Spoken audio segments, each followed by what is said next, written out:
Hello students, आज मैं आपके साथ डिस्कस करने जा रही हूँ steps in process costing. Process costing आपको पता है कि मैंने आपके साथ डिस्कस कर लिया है ना, स्टेप्स क्या होते हैं। तो मैं एक प्रोसेस की बात कर रही हूँ।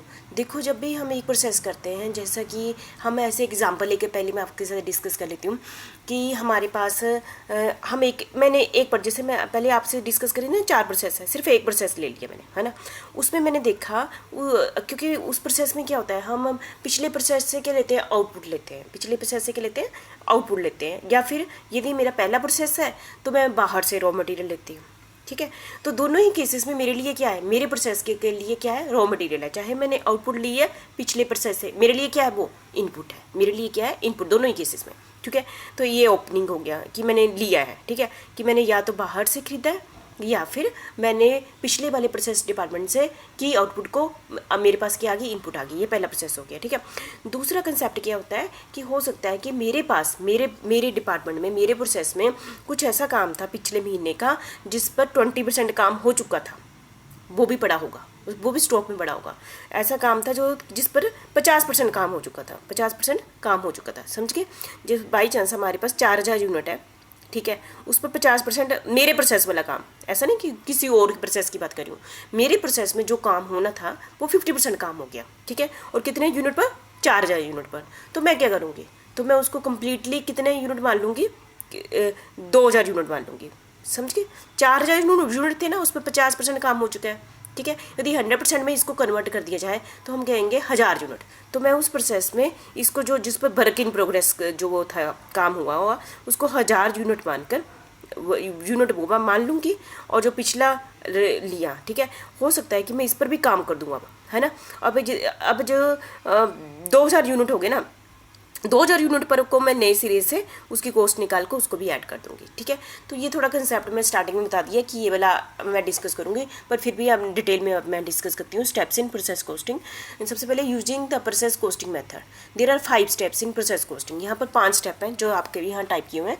That can be used in assign the cost to inventory. Inventory की बात कर रही हूँ मैं कि हम रेलिवेंट कोस्ट टू इन्वेंट्री, ठीक है। कोस्ट ही थी, इन्वेंट्री किसे कहते हैं, वर्क इन प्रोग्रेस में कहती हूँ जिस पर काम अधूरा बचा हुआ। स्टॉक किसे कहते हैं, जिस पर काम उस प्रोसेस में वो सामान ऐसा बचा हुआ जिस पर अभी काम अधूरा हुआ है, उसको कंप्लीट करना है। It is started and completed at the beginning during and end of the accounting period. By following the step of process costing, you can calculate the total cost associated with any inventory and production process that occur within your company, ठीक है। तो इसके अंदर 5 step है। सबसे पहले analyse the inventory. सबसे पहले हम प्रोसेस में देखेंगे कितना स्टॉक है और उस स्टॉक पर कितना काम हुआ है, एनालाइज द इन्वेंट्री, ठीक है। दूसरा है हम कन्वर्ट इन्वेंट्री कोस्ट, उसको कोस्ट में कन्वर्ट कर देंगे, कन्वर्ट इन्वेंट्री कोस्ट, ठीक है। कन्वर्ट इन्वेंट्री कोस्ट, उसको किस में कन्वर्ट कर देंगे, कन्वर्ट इन्वेंट्री कोस्ट कर देंगे। फिर तीसरे पर हम क्या करेंगे, calculate applicable cost, applicable cost calculate करेंगे।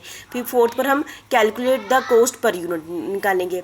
और फिर फिफ्थ पर हम कहेंगे designate cost for complete and incomplete product, ठीक है। तो ये थे हमारे 5 प्रोसेस, मैं आपके साथ डिस्कस करने जा रही हूँ इसको कम्प्लीटली। तो सबसे पहले है एनालाइज द इन्वेंट्री। सबसे पहले मैं क्या करूँगी, उस प्रोसेस जो मेरे डिपार्टमेंट में देखूँगी कितना स्टॉक बचा हुआ है और उस पर कितना काम हो गया है, ठीक है। उस पर कितना पैसा इस डिपार्टमेंट की तरफ से लग चुका है, ठीक है। The first step in calculating process is to analyse the inventory by evaluating cash flow of the inventory. उस प्रोसेस में जो मेरे पास स्टॉक बचा हुआ है उस पर इस डिपार्टमेंट का कितना खर्चा हो चुका है, ठीक है। कि जो 50% खर्चा हो गया, जिसमें 50% काम हो गया, इसके लिए 50% खर्चा उस पर हो गया। By determining cost of each process of production, a company can determine the amount of inventory that was counted for at the start of the period. कभी हमने स्टार्ट करना है, स्टार्टिंग में देख लेना जब हम प्रोसेस में कि कितनी इन्वेंट्री हुई है, उस पर हाँ इस डिपार्टमेंट की तरफ से कितना खर्चा हो गया है, ठीक है। The amount that was completed during the accounting period. फिर हम देखें समझो, और कितना अमाउंट उस पर और खर्च होना है वो भी हम कैलकुलेट करेंगे। समझो हमारे पास 1000 यूनिट पड़े हुए हैं, उस पर जितना खर्चा हो गया है और कितना खर्चा अभी होना बाकी है, एंड में ना, and how much of the inventory was left in the process at the end of the accounting period. मान लेते हैं, मैं आपके साथ एग्जांपल लेती हूँ कि मैंने मार्च महीना है, 1 मार्च को मेरे पास इतने यूनिट थे जिस पर 50% काम हुआ था, ठीक है। इसका मतलब क्या हुआ, मेरा 50% काम का मतलब क्या हुआ कि मैंने उस पर आधा का खर्च किया है, आधा और खर्च करना है, ठीक है। आधा खर्च करके और एंड में क्या होगा, एंड में मैं फिर मैं क्या करूँगी, एक नया रॉ मटेरियल भी लूँगी, उस पर भी काम करूँगी डायरेक्ट मटेरियल से कुछ डाल के। फिर एंड में भी फिर जब मार्च महीने का एंड आएगा, फिर मैं देखूँगी कितना इन्वेंट्री है, कितना सामान आउटपुट आ गई है जिस पर काम कंप्लीट हो गया है, और अब कितना आउटपुट आ गया जिस पर काम अभी जो इनकम्प्लीट है ना। तो जिनका इनकम्प्लीट है उनकी भी कॉस्ट निकालेंगे, जिनका काम पूरा कंप्लीट हो गया उनकी भी कॉस्ट निकालेंगे, पर यूनिट निकालेंगे, ठीक है। तो इसको कहते हैं एनालाइज द इन्वेंट्री। फिर दूसरे नंबर पर कन्वर्ट इन्वेंट्री कॉस्ट। इन्वेंट्री की कॉस्ट कैसे निकालें, जैसे कि कॉस्ट निकालनी है, ठीक है। जैसे कि मैंने आपको पहले ही बोला, यदि मेरे पास 4000 यूनिट है ना, यदि मेरे पास कितने 4000 यूनिट है, उस पर 50% काम हो गया, ठीक है।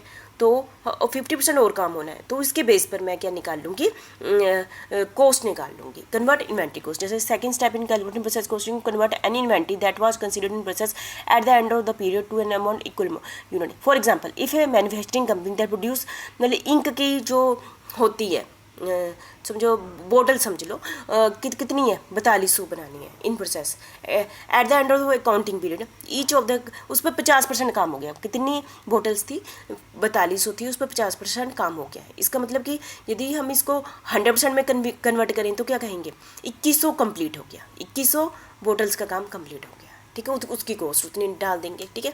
कन्वर्ट इन्वेंट्री कॉस्ट, ठीक है। Calculate applicable cost, then after converting any inventory to equivalent amount in product unit, जैसे ना 4000 को 2000 में कन्वर्ट कर दिया, calculate the total cost, total cost निकालेंगे, बोथ इंडायरेक्ट एंड इंडायरेक्ट सारे खर्चे डाल देंगे। This amount is then applicable between the inventory that is completed and inventory that was left in process. End में देखेंगे कितना काम कंप्लीट हो गया है और कितना काम अभी 50% हो गया, तो उनकी कॉस्ट निकाली जाएगी। बोथ द इंडायरेक्ट और an indirect cost of production include the cost of inventory at the starting period and the cost accumulated during the period, ठीक है। Calculate the cost per unit, ठीक है। फिर उसके बाद क्या करेंगे, calculate once the you have calculated the, जब आपने पूरे प्रोडक्ट की कंप्लीट टोटल कॉस्ट निकाल ली, ठीक है, उसके बाद पर यूनिट निकालना आसान है, ठीक है। This include the cost of completed unit and निकाल लेंगे, क्योंकि देख लो, फिर एग्जांपल लेते हैं हम। जैसे इंक की बोटल्स की ली थी मैंने, एंड में क्या देखा, 3000 कंप्लीट काम था, 3000 बोटल्स क्या थी कंप्लीट थी, और 2000 क्या थी पर 50% काम हुआ। तो हम क्या कहेंगे, हमारे पास हमने कितने यूनिट बनाए, क्योंकि इस पर 50% काम हो चुका, हम सोचेंगे 1000 यूनिट कंप्लीट बना लिए और 3000 ये 4000 यूनिट बनाए, डिवाइडेड बाय 4000 करेंगे टोटल कॉस्ट को। अब काफ़ी कुछ आपको क्लियर हो गया होगा। Calculate the cost per unit, ठीक है। और designate cost for complete and incomplete product, है ना। तो एंड में क्या करेंगे, स्प्लिट कर देंगे, जो तो यूनिट कंप्लीट हो गए हैं उनकी कॉस्ट निकाल देंगे, जो यूनिट क्या हो गए, जैसे कि अभी इन 3000 है यूनिट यहाँ पर ले लेते हैं, तो इनकी कंप्लीट कॉस्ट निकाल देंगे कि इतनी कॉस्ट पर यूनिट है, इसको अलग अलग लिखेंगे। ये इनकम्प्लीट है तो इनकी कॉस्ट अलग बना के लिख देंगे, ठीक है। ये था हमारे 5 स्टेप, जो मुझे लगता है कि थोड़ा सा एग्जाम्पल से आप ज़्यादा समझोगे, फिर भी एक टाइप से ना। Thank you.